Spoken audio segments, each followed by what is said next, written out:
Hello my dear students, today we are going to revise worksheet of English. Okay, so let's start the revision portion of English. Grade 2 subject English syllabus.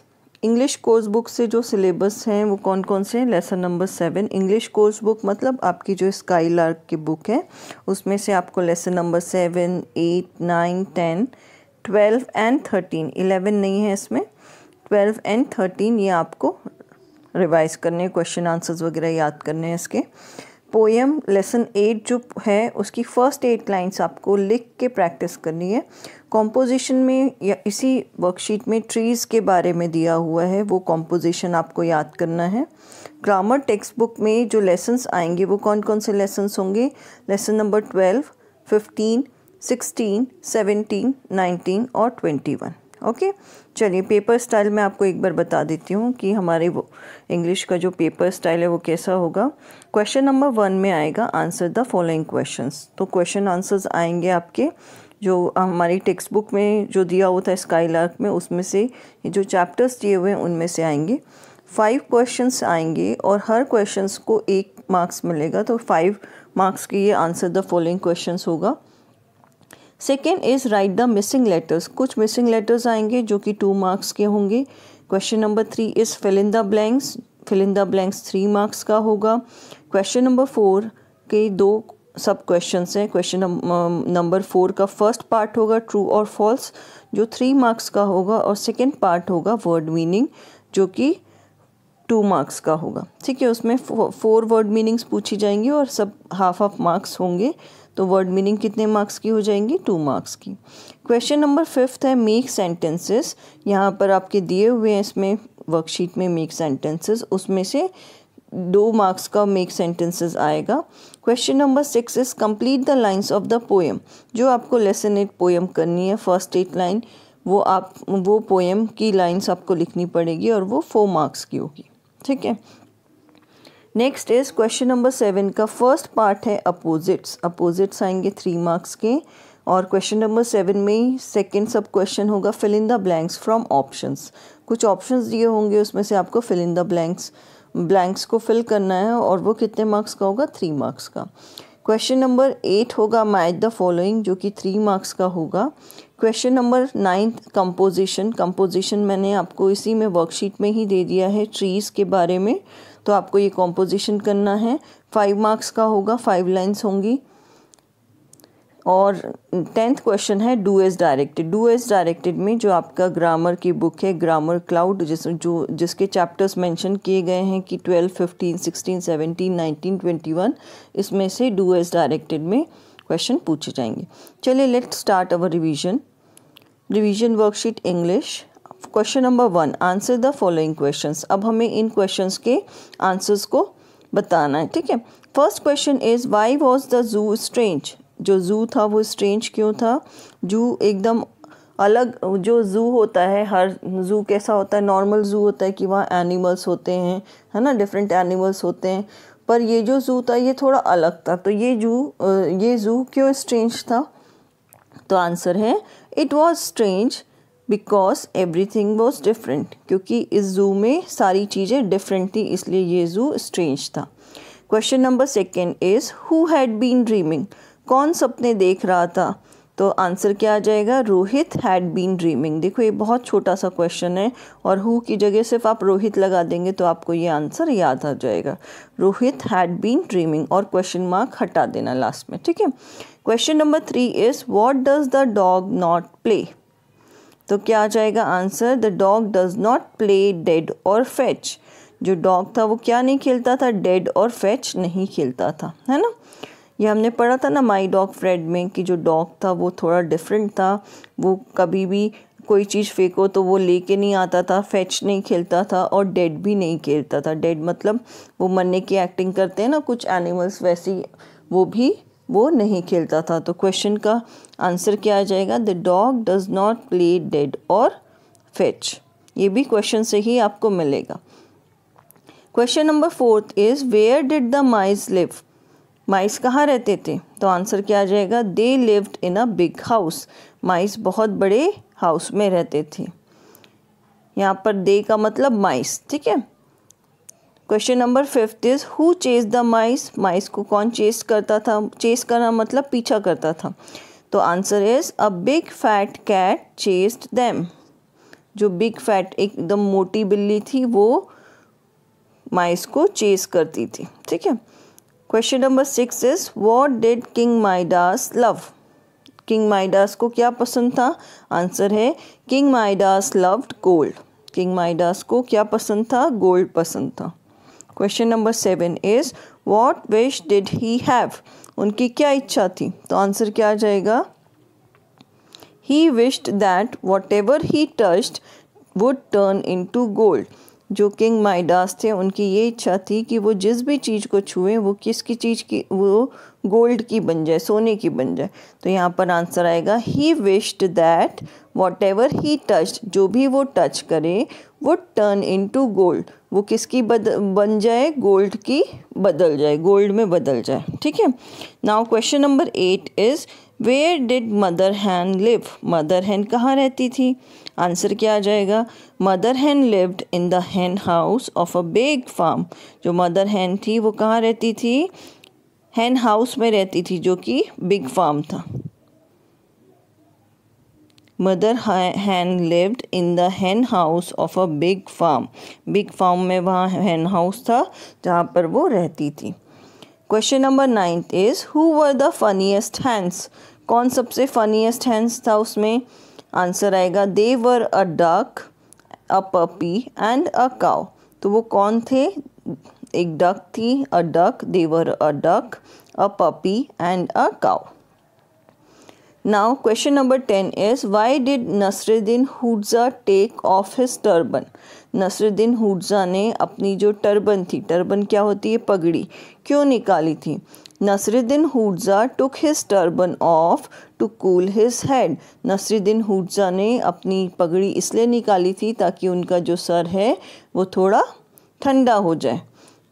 तो इसका answer कैसे लिखना है, question से ही लिखना है, Nasruddin हुड्जा took off his turban off to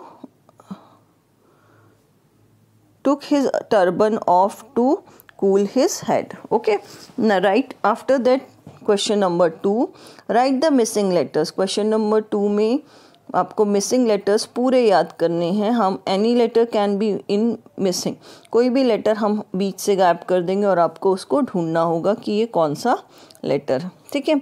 first है hungry, HUNGRY hungry. Second is quilt, QUILT quilt. Third is summer, summer की स्पेलिंग क्या हो जाएगी, SUMMER समर, ओके। चलिए next is fourth creeping, creeping की में क्या हो जाएगा, CREEPING creeping. Fifth silly, SILLY silly. Six star, STAR star. Seventh snail, SNAIL snail. Eighth is funniest, FUNNIEST funniest. Ninth statue, STATUE statue. Tenth is gentle, tenth gentle में क्या जाएगा, GENTLE gentle, okay. Question number 3 is fill in the blanks. तो fill in the blanks में first आ जाएगा the pumpkins were huge in size, the pumpkins were dash in size, वहाँ पर अगर डैश होगा तो आपको क्या लिखना है वहाँ, huge, the pumpkins were huge in size. Second is he does no trick, he does no trick, TRICK fill in the blanks में आएगा ट्रिक, ठीक है। Third is he does not shake hands, तो यहाँ पर हैंड्स से पहले fill up होगा और वहाँ पर आपको लिखना है shake, SHAKE shake, he does not shake hands. Fourth is the mice lived in a house, mice lived mice कहाँ रहते थे, हाउस में, the mice lived in a house. Fifth is Midas was a, Midas कौन थे, king थे, KING king. Sixth is the lion is cooking outside his den, तो lion कहाँ था, आउट डेन के बाहर था, तो you have to write Dane, DEN Dane, Dane मतलब गुफा।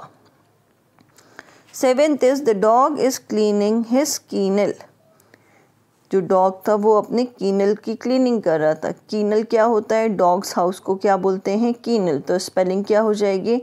KENNEL, कीनल। ठीक है। 8th is the chicks cheeped all day. Cheeped मतलब जो चिक होते हैं, छोटे छोटे चूजे होते हैं, उनकी आवाज़ को बोला जाता है कि जो चिक्स थे वो पूरे दिन भर चीप करते रहते थे, चीची चीची करते रहते थे। तो यहाँ आ जाएगा the chicks cheeped all day. Cheeped की स्पेलिंग क्या होगी? CHEEPED, cheeped all day. 9th is Nasruddin Hodja sat under a walnut tree. Nasruddin Hodja कहाँ बैठा था? वॉलनट ट्री के नीचे बैठा था। तो वॉलनट की स्पेलिंग क्या हो जाएगी? WALNUT, walnut tree. 10th is he plan to grow the walnuts on a vine. और वो क्या सोच रहा था कि वॉलनट्स को कहाँ ग्रो करने चाहिए? वाइन में। वाइन मतलब बेल में, क्रीपर में। तो यहाँ पर क्या आ जाएगा? He plan to grow the walnuts on a vine, VINE, vine. ठीक है। Now question number 4th is true और फॉल्स। पहला दिया हुआ है the chicks set out for a walk. जो चिक्स थे वो वॉक के लिए गए थे, तो आंसर क्या होगा? True. Second is a smart white duck said मू मू। तो स्मार्ट जो वाइट डक थी वो क्या बोली थी? मू मू बोल रही थी, तो ये हो जाएगा false. Third is Nasruddin Hodja sat under a coconut tree. तो नसरुद्दीन हुड्जा कहाँ बैठे हुए थे? कोकोनट ट्री के नीचे बैठे थे, तो आंसर हो जाएगा false. Fourth is Midas loved clothes. तो माइडास को क्लोथ्स पसंद था, तो आंसर क्या हो जाएगा? False. Fifth is Fred was raised by cats. जो फ्रेड था, जो डॉग था, उसको किसने बड़ा किया था? कैट्स ने। तो आंसर क्या होगा? True. Sixth is the giraffe had a long tail. Giraffe की लॉन्ग टेल होती है, आंसर क्या होगा? False. Seventh is the camel was blue. तो कैमल होता ब्राउन कलर का है, पर ये जो यहाँ पर लिखा हुआ है द कैमल वॉज ब्लू, ये हमने लेसन नंबर 7 अ स्ट्रेंज जू से लिया है, जिसमें कि उस स्टोरी में कैमल ब्लू कलर का था, इसलिए यहाँ पर क्या आ जाएगा? True. The camel was blue, इसका आंसर आएगा true. 8th is Rohit was in a magic land. Rohit magic land में था, नो, फॉल्स आ जाएगा। ठीक है। 9th is the duck had broad flat beak. जो डक होती है उनकी ब्रॉड फ्लैट बीक होती है, तो इसका क्या हो जाएगा? ट्रू, सही होगा। 10th is the puppy had no feathers. Puppy के कोई भी फेदर्स नहीं होते। जो डॉग का बेबी होता है उसके कोई फेदर्स होते हैं, पंख होते हैं, तो उसमें हैड नो फेदर्स, ट्रू आएगा। चलिए क्वेश्चन नंबर 4 का सेकेंड सब क्वेश्चन है वर्ड मीनिंग।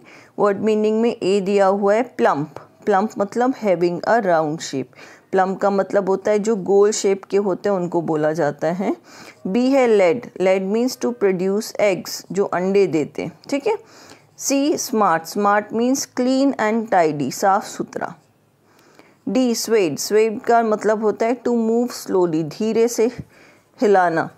या स्वेड किसके लिए यूज़ किया गया था? ब्रांचेस के लिए। जो आपने देखा होगा जब कभी कभी हवा आती है तो पेड़ों की जो ब्रांचेस होती हैं वो धीरे धीरे हिलती हैं, तो स्वेड उसके लिए यूज़ किया जाता है, टू मूव स्लोली मतलब धीरे से हिलना। ई डिशेस। डिशेस मतलब food. F smart. Smart again यहाँ पर स्मार्ट आ गया है, क्लीन एंड टाइडी। जी है बाल्ड। बाल्ड का मतलब होता है हैविंग लेस और no hair on the scalp. ठीक है। एच है क्लिंग। क्लिंग का क्या हो जाएगा? To hold on tightly. Cling का मतलब होता है टाइटली किसी चीज़ को होल्ड करना, पकड़ना। आई हो जाएगा स्टैचू। स्टैचू का मतलब होता है a carved figure of a person. Statue का मतलब होता है a carved figure of a person. ठीक है। चलिए क्वेश्चन नंबर 5 है make sentence of your own. First word दिया हुआ है स्मार्ट, तो स्मार्ट के लिए हम सेंटेंस बना सकते हैं, छोटा सा sentence. Raj is a smart boy. Second today. Today मतलब आज, तो आज के लिए टुडे के लिए हम बना सकते हैं today is my birthday. Okay. Third is open. Open का मतलब खोलना। I open the door. मैंने डोर दरवाज़ा खोला। Fourth strong. Strong means powerful. Strong wind is called storm. जो स्ट्रॉन्ग विंड होती है, जो पावरफुल विंड होती है, उन्हें हम क्या बोलते हैं? स्टॉर्म, तूफान बोलते हैं। ठीक है। Fifth, plump. प्लम्प मतलब अभी बताया था कि जो राउंड शेप होता है, गोल होता है, उसे बोला जाता है plump. And orange is plump, जो ऑरेंज है वो कैसा है? प्लम्प है, मतलब राउंड शेप का। Okay, now question number 6 is complete the lines of the poem lesson number 8। यहाँ पर माई डॉग फ्रेड की आपको ये लाइन्स को कंप्लीट करना है। ये हमने लाइव लेक्चर में मैंने अभी कराया था। यहाँ पर आई हैव से लेके लास्ट लाइन है रन एंड प्ले। और मैंने आपको ये भी बताया था जब कंप्लीट द पोएम हम एग्ज़ाम में लिखते हैं तो हमें सबसे पहले ये ध्यान रखना चाहिए कि कौन सा लेटर कैपिटल होगा, कब वहाँ पर कॉमा लगेगा और कब किस सेंटेंस के ख़त्म होने के बाद फुल स्टॉप लगेगा, क्योंकि मार्क्स उन पे भी होते हैं। ठीक है, तो ये मैंने आपको लाइव लेक्चर में कराया था। I have a dog, my dogs his name is Fred, ये वाली पोएम मैंने आपको पूरी करवाई थी 8 लाइन्स। तो इन 8 लाइन्स को आपको याद करना है। यहाँ पर देखो लिखा भी हुआ है ना, आई हैव के बाद dash dash run and play, और नीचे लिखा है poem should be written using punctuations. Punctuations का मतलब आपको ध्यान रखना है कहाँ फुल स्टॉप है, कहाँ कैपिटल लेटर और कहाँ पर कॉमा है। ओके, चलिए यहाँ पर है क्वेश्चन नंबर 7। क्वेश्चन नंबर 7 का फर्स्ट है अपोजिट्स। अपोजिट्स में देखो फर्स्ट दिया हुआ है फ्रेंडली। फ्रेंडली का अपोजिट क्या हो जाएगा? अनफ्रेंडली। सेकेंड इसका आपका अपोजिट का है सॉफ्ट। सॉफ्ट मतलब मुलायम। सॉफ्ट का अपोजिट क्या हो जाएगा? Hard, HARD, hard. ठीक है। थर्ड है टेक। टेक का अपोजिट हो जाएगा गिव। फोर्थ है अप। अप मतलब ऊपर, अप का अपोजिट हो जाएगा डाउन, नीचे। फिफ्थ है फास्ट। फास्ट का मतलब होता है तेज और इसका अपोजिट हो जाएगा स्लो मतलब धीरे। क्वेश्चन नंबर 7 का 2 है fill in the blanks from the words given in the bracket. अब हमें जो ब्रैकेट्स में वर्ड दिए हुए हैं उनमें से चूज़ करके उसमें फिल ब्लैंक्स में फिल करना है। ठीक है। फर्स्ट है the dash was little and plump, तो क्या हो जाएगा? The puppy was little and plump. जो पपी था वो लिटिल था, छोटा था, और प्लम्प था मतलब गोल मटोल था। Second is switch off the fan. जब भी हम स्विच ऑफ बोलते हैं तो OFF का यूज़ किया जाता है, switch off the fan. Third is two और two girls are absent today, तो नंबर के लिए हम कौन सा 2 यूज़ करते हैं? TOO, 2 girls are absent today. तो यहाँ पर क्या आ जाएगा? TOO, 2 girls are absent today. Fourth is I don't dash the answer. No का मतलब होता है जानना, मालूम होना, और NO नो का मतलब होता है ना, नहीं हम जो बोलते हैं। ठीक है। तो यहाँ पर क्या हो जाएगा? I don't know, KNOW, I don't know the answer, मुझे आंसर नहीं मालूम है। चलिए next is question number 8, match the following. First है द पेंगुइन्स। पेंगुइन्स का आ जाएगा कुड फ्लाई। सेकेंड है डक। डक का हो जाएगा क्वैक। डक का साउंड क्या होता है? Quack. Third is puppy. Puppy का साउंड होता है woof. Fourth is as big as, हमें किसकी तरह बड़ा होना चाहिए? Elephant, an elephant. ठीक है। Fifth is branches. ब्रांचेस का हो जाएगा स्वेड। स्वेड का मतलब ब्रांचेस धीरे धीरे मूव करती हैं, हिलती हैं, तो यहाँ ब्रांचेस के सामने क्या आ जाएगा? स्वेड। स्वेड का मतलब टू मूव स्लोली, धीरे धीरे हिलना। Sixth frail. फ्रेल का मतलब वाइन। Frail wine. फ्रेल का मतलब होता है कमज़ोर, वीक जो होती है ना, उनको बोला जाता है। ठीक है। तो यहाँ पर फ्रेल वाइन आ जाएगा। सेवेंथ है गोल्डन। गोल्डन क्या था? पंपकिन। एट्थ है बाल्ड। बाल्ड का क्या हो जाएगा? हेड। नाइन्थ है प्लम्प। प्लम्प का हो जाएगा, प्लम्प कौन था? Little puppy. 10th है स्मार्ट। स्मार्ट का क्या हो जाएगा? White duck. ओके। चलिए क्वेश्चन नंबर 9 क्या है? Right a composition on the topic trees. Trees के ऊपर हमें कॉम्पोजिशन याद करना है। मैंने आपको ये याद भी कराया था लाइव लेक्चर में, एक बार मैं वापस से आपको रीड कर देती हूँ। और ये 5 मार्क्स का है, पूरी लाइन्स आपको इसमें लिखनी है। First line is trees are the most important gift nature has given to us. They are very useful. They purify the air, they give us shade, wood, medicines and so many other useful things. We should not cut trees, we should not plant more trees. जो trees हैं वो हमारे लिए बहुत important gift है जो हमें nature ने दिया है, प्रकृति ने दिया है और ये हमारे लिए बहुत ज़्यादा यूज़फुल होते हैं. They are very useful. They purify the air. जो ट्रीज़ होते हैं वो एयर को साफ़ करते हैं, प्योरीफाई करते हैं. जो ट्रीज़ होते हैं वो हमें शेड देते हैं. They give us shade, food, medicines and so many other useful things. ये सारी चीज़ें हमें कौन देता है? पेड़ देता है. We should not cut trees. हमें कभी भी पेड़ों को नहीं काटना चाहिए. We should plant more trees. हमें ज़्यादा से ज़्यादा पेड़ लगाने चाहिए क्योंकि ट्रीज़ हमारे लिए बहुत ज़्यादा इम्पॉर्टेंट होते हैं. ठीक है, चलिए अब हम क्वेश्चन नंबर 10 करेंगे. Do as directed. फर्स्ट इसमें दिया हुआ है fill in the blanks with was और वर. हमें वॉज और वर का यूज़ करके इन फिलअप्स को भरना है. ठीक है, तो देखिए यहाँ पर फर्स्ट दिया हुआ है फिलअप में. First the crow was thirsty. आपको मालूम है वॉज का यूज़ कहाँ किया जाता है? जब कोई सब्जेक्ट सिंगुलर हो, जैसे एक हो और एक से ज़्यादा हो तो वहाँ हम वर का यूज़ करते हैं. तो द क्रो एक है तो यहाँ पर क्या आ जाएगा? The crow was thirsty. Second दिया हुआ है चिल्ड्रन. चिल्ड्रन मतलब होता है चिल्ड्रन प्लूरल है, एक से ज़्यादा है तो यहाँ पर आएगा children were late for breakfast. ठीक है, यहाँ पर देखो चिल्ड्रन वर आ जाएगा लेट फॉर ब्रेकफास्ट. फिर सी है द बेबी बोल रहे हैं, एक ही बेबी है क्योंकि सिंगुलर है. प्लूरल होता तो बेबीज हो जाता. तो यहाँ पर बेबी के साथ क्या आएगा? The baby was crying in the night. D is the new movie was a total flop. जो न्यू मूवी उसके बारे में बात कर रहे हैं वो टोटल क्या थी? फ्लॉप थी. तो एक मूवी के बारे में बात करें तो यहाँ पर क्या आ जाएगा? वॉज. आप लोग अंडरलाइन करेंगे साथ में मेरे. E is dinosaurs were. Dinosaurs बोल रहे हैं, यहाँ पर एस लगा हुआ है तो प्लूरल है तो डायनासोर्स वर ह्यूज एनिमल्स. ठीक है, तो आपको किस किस को अंडरलाइन करना है? ए में वॉज को, वहाँ पर वॉज लिखना है. बी में आपको वर को अंडरलाइन करके वहाँ वर लिखना है. सी में आपको लिखना है वॉज. डी में लिखना है वॉज और ई में आ जाएगा वर. ठीक है, चलिए question number 2. Right the past form of the verbs.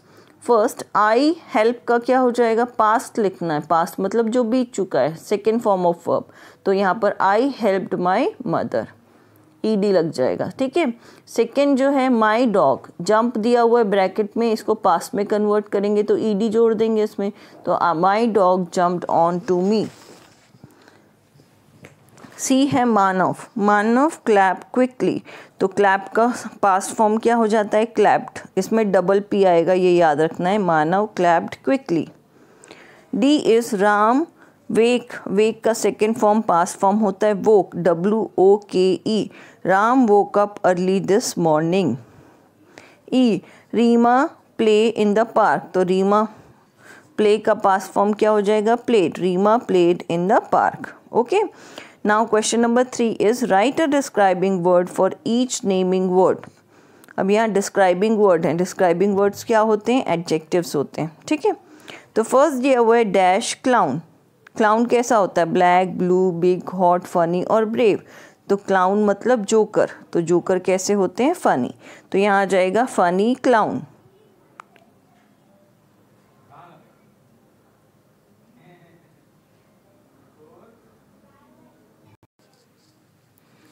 चलिए राइट द पास्ट फॉर्म हमने कर लिया. अब हमें नेक्स्ट करना है right a describing word. Describing word for each naming word. ये भी मैंने आपको बताया, जो डिस्क्राइबिंग वर्ड्स होते हैं they are known as adjectives. तो पहला है डैश क्लाउन. क्लाउन क्या होता है? जोकर. जोकर कैसे होते हैं? फनी. तो यहाँ पर आ जाएगा funny clown. B dash sky. Sky कौन से कलर का होता है? Blue sky. C dash house dash house, big house. तो यहाँ आ जाएगा big house. D is dash soldier. Soldiers कैसे होते हैं? ब्रेव होते हैं, बहादुर होते हैं. शोल्जर मतलब सिपाही. तो यहाँ पर आ जाएगा ब्रेव शोल्जर. ई है डैश हेयर. हेयर कौन से कलर के होते हैं? ब्लैक. वाइट भी होते हैं पर यहाँ पर ब्लैक हेयर. ओके. एफ है dash water. Water hot water. चलिए फोर्थ वन है right the correct forms of the adjective given in the bracket. यहाँ पर एडजेक्टिव्स दिए हुए हैं वो हमें करना है। A Ram is dash than Jimmy, यहाँ पर ब्रैकेट में दिया हुआ है ओल्ड, तो हमें करेक्ट फॉर्म ऑफ एडजेक्टिव करना है। तो मैंने आपको बताया था जब दो चीज़ दो पर्सन दो थिंग के बीच में कंपैरिजन होता है, दो सिटीज़ के बारे में बीच में किसी में कंपैरिजन होता है, तो हमेशा सेकंड फॉर्म ऑफ एडजेक्टिव लगता है कंपैरेटिव वाला। तो वहाँ पर क्या आ जाएगा, Ram is older than Jimmy. B Jimmy is dash than Kitty, यहाँ पर भी देखो दो के बीच में जिमी और किटी के बीच में कंपैरिजन हो रहा है, तो यह आ जाएगा Jimmy is slimmer than Kitty. Slimmer में डबल एम आएगा, याद रखिएगा, SLIMMER, slimmer than Kitty. C है a train runs dash than a bus, और ट्रेन, अब यहाँ पर देखिए थर्ड सेंटेंस में ट्रेन और बस के बीच में कंपैरिजन हो रहा है, तो यहाँ पर फास्ट का क्या हो जाएगा, faster. A train runs faster than a bus. D है I am the dash boy in the class, अब यहाँ पूरी क्लास के बीच की बात हो रही है, तो यहाँ पर क्या आ जाएगा, टॉलेस्ट, सुपरलेटिव डिग्री आएगी एडजेक्टिव की, और यहाँ पर क्या हो जाएगा, टॉलेस्ट। ठीक है। ई है villages are dash than cities, कुछ ऐसे एडवर्ब्स होते हैं जिनमें मोस्ट और मोर का यूज़ किया जाता है, तो यहाँ आ जाएगा more peaceful than cities. Peacefuller नहीं लिखेंगे हम, इसको लिखेंगे more peaceful than cities. F is the cow is dash than the rabbit, यहाँ काउ और रैबिट के बीच में कंपैरिजन हो रहा है, तो यहाँ पर क्या आ जाएगा, बिगर। जहाँ पर कंपैरिजन होता है वहाँ पर हमेशा याद रखिए एडवर्ब के बाद एडजेक्टिव के बाद देन का यूज़ होता है। देखो बिगर देन द रैबिट और ER लगता है। ठीक है। फिफ्थ है राइट द करेक्ट प्रिपोजिशन, अब यहाँ पर करेक्ट प्रिपोजिशन आपको लिखना है। ए है rabbit is behind the bush, rabbit कहाँ छुपा हुआ है, बुश के पीछे। B is the cat is under the table, cat कहाँ है, टेबल के नीचे, तो यहाँ पर कौन सा आएगा preposition, under. C a the pen is place between two bottles, दो बॉटल के बीच में पेन प्लेस किया गया, रखा गया है, तो यहाँ पर आ जाएगा the pen is placed between two bottles, दो है इसलिए बिटवीन आएगा। D is the sun is behind the clouds, sun कहाँ छुपा हुआ है, क्लाउड्स के पीछे छुपा हुआ है, बादलों के पीछे, तो यहाँ पर क्या प्रिपोजिशन आएगा, behind. E is Sumit is standing behind Radhika, Sumit कहाँ खड़ी हुई है, राधिका के पीछे, तो पीछे के लिए यूज़ करते हैं बिहाइंड। ठीक है। तो यहाँ पर फर्स्ट में आएगा बिहाइंड प्रिपोजिशन, सेकंड में अंडर, थर्ड में बिटवीन, फोर्थ में बिहाइंड और फिफ्थ में भी बिहाइंड का यूज़ होगा। क्लियर हो गया। चलिए question number 6 is give one word. Give one word में पहला है वन हु सिंग सॉन्ग, जो गाना गाते हैं उन्हें क्या बोलते हैं, singer. B is one who catches thief, जो चोरों को पकड़ते हैं उन्हें क्या बोलते हैं, पुलिसमैन। सी है वन हु ट्रीट्स एनिमल, जो एनिमल्स को देखते हैं, देखभाल, ट्रीट्स का मतलब होता है जो एनिमल का इलाज करते हैं, उन्हें क्या बोला जाता है, वेट। ठीक है। D is one who rights poem, जो पोएम लिखते हैं उन्हें क्या बोलते हैं, poet, POET, poet. E is one who looks after a sick people, यहाँ पर क्या आएगा, यहाँ पर आएगा सिक पीपल, थिक है लिखा हुआ, यहाँ पर हमें लिखना है सिक पीपल, SICK। वन, यहाँ पर क्या आएगा, one who looks after a, thick की जगह आ जाएगा सिक, तो आप कैसे लिखेंगे इसे, आप लिखेंगे SICK, सिक पीपल। जो बीमार लोगों का ध्यान रखती हैं उन्हें क्या बोलते हैं, नर्स बोलते हैं। ठीक है। तो आप ये कर लीजिएगा। F is one who acts in film, तो जो फिल्मों में काम करते हैं उन्हें क्या बोलते हैं, actor. Okay. Now question number 7, match the synonyms of the word. Synonym का मतलब होता है सेम मीनिंग। ए दिया हुआ है प्रेजेंट, प्रेजेंट मतलब उपहार, तो प्रेजेंट का सिनोनिम क्या हो जाएगा, गिफ्ट। बी है असिस्ट, असिस्ट का मतलब होता है मदद करना, तो असिस्ट का सेम मीनिंग होगा हेल्प। सी इज़ करेक्ट, का मतलब होता है सही, तो करेक्ट का सेम मीनिंग होगा right. D is tall, tall का मीनिंग होगा बड़ा, तो टॉल का सेम मीनिंग क्या हो जाएगा big. Okay. E is easy, easy मतलब सरल, तो ईजी का सेम मीनिंग होगा simple. F means shine, F is shining, shining मतलब चमकीला, तो शाइनिंग का सेम मीनिंग सिनोनिम होगा bright. G is idea, idea मतलब विचार, ठीक है, तो आइडिया की सेम मीनिंग क्या हो जाएगी थॉट। एंड एच इज़ फो, फो का मतलब होता है शत्रु, दुश्मन, तो फो का सिनोनिम हो जाएगा एनिमी। तो ये आपकी वर्कशीट है जो कि आपको अच्छे से रिवाइज करनी है, लर्न करनी है। So all of you best of luck for your annual exam.